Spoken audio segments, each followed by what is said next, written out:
అన్న రేవంత్ అన్న ప్రపంచంలో ఉన్న ప్రతి వేదిక మీదకి పోయి పాకిస్తాన్ వాళ్ళు ఇండియా మా మీద బాంబులు వేసింది, మా సివిలియన్స్ పైన బాంబులు వేసి చంపేసింది, మాకు నీళ్ళు ఇస్తలేదు, మా కడుపు కొట్టింది అని చెప్పేసి చెప్పుకుంటుంటే మీరేమో పాకిస్తాన్ వాడు ముడ్డి మీద అంటే ఆడపోయి బాంబులు అయ్యావు గానీ పాకిస్తాన్ ఇండియాని ముడ్డి మీద తన్నింది అంటున్నారు.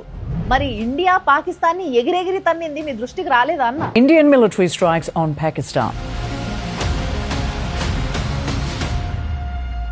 ఇండియాని గెలిపించిన ఇండియా కెప్టెన్ వరల్డ్ కప్ తెచ్చిన అజరుద్దీన్ ఇండియాకు నాయకత్వం వహించినోడు. అన్న అజారుద్దీన్ ఫైనల్ ఎప్పుడు గెలిచిండన్న? అసలు సెమీఫైనల్ కూడా గెలవలేదు కదా. ఆఖరికి 96 లో అయినప్పుడేమో శ్రీలంక చేతిలో ఘోరంగా ఓడిపోయినాము, 99 లో అయినప్పుడేమో అసలు సెమీఫైనల్స్ దాకా కూడా పోలే, గ్రూప్ స్టేజ్ ఉన్నప్పుడే తిరిగి ఇంటికి వచ్చేసిండ్రు. అన్న మీకు ఎవరిస్తున్నారో ఇన్ఫర్మేషన్ నాకు తెలియదు కానీ చాలా స్ట్రాంగ్ గా మీకు రాంగ్ ఇన్ఫర్మేషన్ వాళ్ళు ఇస్తున్నారు. మీరేమో చాలా కాన్ఫిడెంట్ గా చెప్తారు ఆ విషయాన్ని. అన్న మీదికెళ్ళి ఈ అజారుద్దీన్ 2000 లో మ్యాచ్ ఫిక్సింగ్ ఆరోపణలు ఎదుర్కొని లైఫ్ టైం క్రికెట్ నుంచి బ్యాన్ అయ్యిండు. తర్వాత 12 ఏళ్లకి ఆంధ్రప్రదేశ్ హైకోర్టు ఆ బ్యాన్ ని ఎత్తేసిందన్న.